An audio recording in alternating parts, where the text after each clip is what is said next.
নমস্কাৰ বন্ধু আৰু ছাত্ৰ ছাত্ৰীসকল। আজিৰ এই ভিডিঅ'টোত আমি ক্লাছ 8ৰ ইংলিছ ছাবজেক্টৰ লেসন নং 6 a new day a new way question answer আলোচনা কৰিম। মই জানো কি বহুত পলমকৈ আহি আছে ভিডিঅ', কিন্তু এতিয়াৰ পৰা মই কনষ্টেণ্টলি ভিডিঅ' আপলোড কৰি থাকিম। তেন্তে বলা ভিডিঅ'টো আৰম্ভ কৰোঁ। আৰু ভিডিঅ'টো আৰম্ভ কৰাৰ আগতে তোমালোকলৈ এটা সৰু ৰিকুৱেষ্ট, তোমালোকে যদি মোৰ চেনেলটোক এতিয়াও ছাবস্ক্ৰাইব কৰা নাই তেন্তে প্লিজ ছাবস্ক্ৰাইব কৰি দিবা আৰু কাষত থকা বেল বাটনটো অল অপশ্যনত ক্লিক কৰি দিবলৈ নাপাহৰিবা। তেন্তে বলা ভিডিঅ'টো আৰম্ভ কৰোঁ।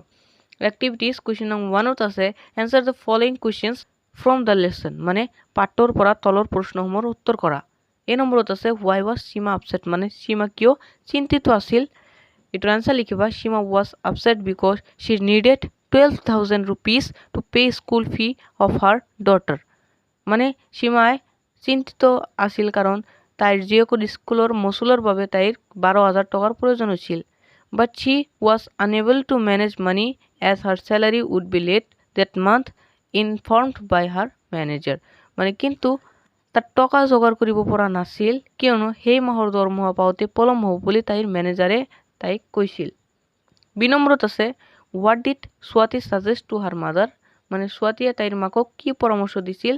এটাৰ আনসাৰ লিখিবা Swati suggest to her mother that they could try the NGO for some help, মানে স্বাতীয়ে তাইৰ মাকক পৰামৰ্শ দিছিল যে কিছু সহায়ৰ বাবে তেওঁলোকে বেচৰকাৰী সংস্থাৰ সৈতে যোগাযোগ কৰিব পাৰে।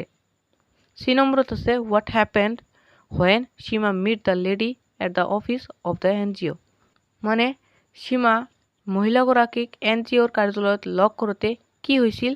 এটাৰ আনসাৰ লিখিবা Seema meat the lady at the office of the NGO and talked about her hopes of setting up a small business to the lady, মানে সীমাই NGOৰ কাৰ্যালয়ত মহিলাগৰাকীক লগ কৰিছিল আৰু এক ক্ষুদ্ৰ ব্যৱসায় স্থাপন কৰা তাইৰ যি আশা তাকে মহিলাগৰাকীক কৈছিল। ডি নম্বৰত আছে what did the women of Brave Mother do, মানে ব্ৰেভ মাদাৰৰ মহিলাসকলে কি কৰিছিল। এটাৰ আনসাৰ লিখিবা the women of Brave Mothers were busy in stitching soft dolls, মানে ব্ৰেভ মাদাৰৰ মহিলাসকলে কোমল পুতলা চিলাই কৰাৰ কামত ব্যস্ত আছিল। Beside that they offered vocational training in a variety of fields like toy making, embroidery, tailoring, culinary, arts, mobile phone repairing, etc. মানে তাৰ উপৰিও তেওঁলোকে বিভিন্ন ক্ষেত্ৰত যেনে পুতলা সজা, এম্ব্ৰইডাৰী কৰা, ৰন্ধন শিল্প, মোবাইল ফোন মেৰামতি আদিত ব্যক্তিগত প্ৰশিক্ষণ দিয়াৰ ব্যৱস্থা কৰিছিল। তাৰপিছত কুৱেশ্যন নং 8 আছে what was Seema interested in doing, মানে সীমাই কি কাম কৰাত আগ্ৰহী আছিল। এটাৰ আনসাৰ লিখিবা Seema was interested in culinary training because she loved cooking, মানে সীমাই ৰন্ধন কাৰ্য প্ৰশিক্ষণৰ বাবে আগ্ৰহী আছিল কাৰণ তাই ৰন্ধা বঢ়া কাৰ্য ভাল পাইছিল। এফ নম্বৰত আছে how did the NGO help Seema, মানে NGOই সীমাক কিদৰে সহায় কৰিছিল। এটাৰ আনসাৰ লিখিবা the NGO help Seema in many ways, মানে NGOই সীমাক বিভিন্ন ধৰণে সহায় কৰিছিল। The NGO sanctioned a loan to start a business before training, মানে প্ৰশিক্ষণৰ আৰম্ভণিতে ব্যৱসা আৰম্ভ কৰিবলৈ NGOই সীমাক এক ঋণৰ অনুমোদন দিছিল। They also assigned their 30 valued customer to Seema and also assured to assign more customer, মানে তেওঁলোকে সীমাক তেওঁলোকৰ 30 গৰাকী মূল্যৱান গ্ৰাহক দিছিল আৰু অধিক গ্ৰাহক দিব বুলি আশ্বাস দিছিল। তাৰপিছত কুৱেশ্যন নং 2ত আছে চেক ইয়ৰ কম্প্ৰিহেনশ্যন, মানে তোমাৰ বোধ শক্তি পৰীক্ষা কৰা। ইয়াত আছে find out the meaning of the words in italics and select the correct answer from the option, মানে বেকাকৈ লিখা শব্দবোৰৰ অৰ্থ বিচাৰি উলিওৱা আৰু বিকল্পবোৰৰ পৰা শুদ্ধ উত্তৰটো বাছনি কৰা। এই নম্বৰত আছে সীমা লুকড এট স্বাতীছ কাম এণ্ড ৰিচলেট ফেচ, ইয়াত ৰিচলেটত বেকাকৈ দিয়া আছে, মানে ইয়াত ৰিচলেটৰ মিনিংটো ক'ব লাগে। ইয়াত এক নম্বৰত আছে ৰোমান 1 নম্বৰত স্যাড, 2 নম্বৰত আছে এডামেণ্ট, 3 নম্বৰত আছে ব্ৰেভ আৰু 4 নম্বৰত আছে ডিটাৰমাইন বা ফাৰ্ম। এটাৰ আনসাৰ লিখিবা ডিটাৰমাইন বা ফাৰ্ম, মানে স্থিৰ, দৃঢ়মান বা অটল। বি নম্বৰত আছে I would like to choose culinary training as a vocation, ইয়াত কালনাৰীৰ বেকাকৈ দিয়া আছে, মানে কালনাৰীৰ মিনিংটো ক'ব লাগে। 1 নম্বৰত আছে টেইলৰিং, 2 নম্বৰত আছে টয় মেকিং, 3 নম্বৰত এম্ব্ৰইডাৰী আৰু 4 নম্বৰত আছে কুকিং, আৰু কালনাৰীৰ মানে হ'ল কুকিং, সেইকাৰণে ইয়াত 4 নম্বৰটো ৰাইট হৈ যাব। চি নম্বৰত আছে হাৰ হাৰ্ট ব্ৰাইম উইথ নিউ ড্ৰিমছ। ইয়াত ব্ৰাইমডৰ বেকাকৈ দিয়া আছে, সেইকাৰণে ব্ৰাইমডৰ মিনিংটো ক'ব লাগে। 1 নম্বৰত আছে লেকড, 2 নম্বৰত আছে অভাৰফ্লোড, 3 নম্বৰত আছে লোডেড, 4 নম্বৰত আছে এক্সিকিউটেড। ইয়াত 2 নম্বৰটো এনচাৰ ৰাইট হৈ যাব, মানে উপজিব পৰা অভাৰফ্লোড। তাৰপিছত 3 নম্বৰত আছে হিয়াৰ আৰ সাম মোৰ ৱৰ্ডছ ফ্ৰম দ্য লেসন, মানে পাঠটোৰ পৰা ইয়াত আৰু কিছু শব্দ দিয়া আছে। Read the words in column A and find out their meaning in column B. Draw lines to match each word with its meaning. মানে এই স্তম্ভত থকা শব্দবিলাক পঢ়া আৰু সিহঁতৰ অৰ্থসমূহ বি স্তম্ভত বিচাৰি উলিওৱা। প্ৰতিটো শব্দৰ সৈতে তাৰ অৰ্থ মিলাবলৈ আস্তানা। ইয়াত এ নম্বৰৰ লগত বি নম্বৰটো মিলাবলৈ গৈছে, তোমালোকে এনেদৰে মিলাবা।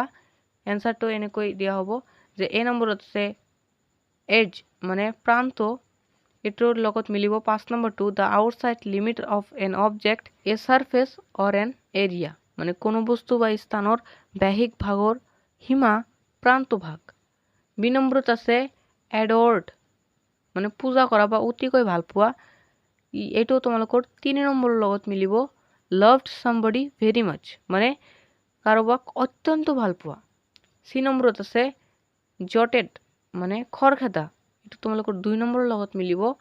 ৰোড সামথিং কুইকলি, মানে খৰখেদাকৈ কিবা কিবি লিখা।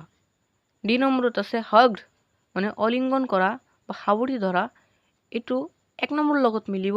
Put one's arms around somebody to hold them tightly especially to show' deep love or liking, মানে অতি মৰম বা ভাল পোৱা প্ৰদৰ্শন কৰিবলৈ কাৰোবাক বাহুৰে জোৰকৈ সাৱটি মাৰি ধৰা। ই নম্বৰত আছে এম্বছড, এইটোৰ লগত মিলিব যিটো আছে লাষ্টত। 4 নম্বৰত আছে যিটো এ ৰাইজড ডিজাইন অৰ এ ফাব্ৰিক, মানে কাপোৰত খোদিত কৰা এক আৰ্হি বা কাপোৰত ফুল বচা কাৰ্য। তাৰপিছত তোমালোকৰ 4 নম্বৰটো নালাগে। 5 নম্বৰটোৰ সেই পৃষ্ঠাত লিখা তোমালোকে যে লিখা আছে যে fill in the blanks with the correct preposition from the choices given in brackets, মানে বন্ধনীৰ ভিতৰত দিয়া পছন্দ বিকল্পসমূহৰ পৰা সঠিক অব্যয় পদ উপসৰ্গৰে খালী ঠাই পূৰ কৰা। ইয়াত এ নম্বৰত আছে সীমা was upset dash the information, ইয়াত ব্ৰেকেটৰ ভিতৰত আছে with in by, এইটোৰ এনচাৰটো লিখিবা Seema was upset by the information। B নম্বৰত আছে Swati told her dash a lady who lived here, ইয়াত আছে ব্ৰেকেটৰ ভিতৰত আছে about of for, এইটোৰ এনচাৰ হ'ব Swati told her about a lady who lived here। তাৰপিছত চি নম্বৰত আছে she asked Seema to see the lady dash her office, ইয়াত ব্ৰেকেটৰ ভিতৰত আছে on at বা by, এইটোত তোমালোকে লিখিবা at, কাৰণ নিৰ্দিষ্টকৈ বুজাইছে সেইকাৰণে she asked Seema to see the lady at her office। D নম্বৰত আছে she was the boss dash the NGO, ইয়াত আছে for by বা of, ইয়াত তোমালোকে এনেকৈ লিখিবা she was the boss of the NGO। ই নম্বৰত আছে Swati goes to school dash bus, ইয়াত আছে by on with, ইয়াত তোমালোকে লিখিবা Swati goes to school by bus। তাৰপিছত কুৱেশ্যন নং 6ত আছে as you know there are different ways to presenting the same idea, find a sentence in the text that has the same meaning as each of the following statements, মানে তোমালোকে জানা একে ধাৰণা উপস্থাপন কৰিবলৈ বিভিন্ন পদ্ধতি আছে। তলত উক্তিসমূহৰ প্ৰত্যেকটোৰে এক অৰ্থ বুজাবলৈ পাঠৰ পৰা একোটা বাক্য বিচাৰি উলিওৱা। এটা তোমালোকৰ বাবে কৰি দিয়া হৈছে।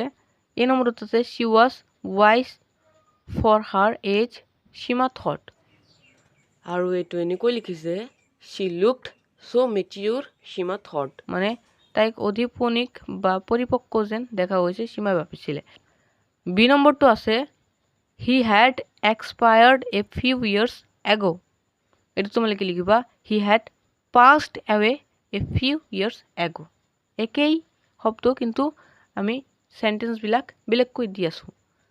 চি নম্বৰত আছে depending on Seema's success she would be given more work, এইটো তোমালোকে এনেকৈ লিখিব পাৰা best on Seema's performance she would be given more work 2 নম্বৰত আছে her heart was filled with new hopes and desire এইটো তোমালোকে এনেকৈ লিখিব পাৰা her heart primed with new dreams মানে তাইৰ মনটো নতুন নতুন স্বপ্নৰে উপচি পৰিছিল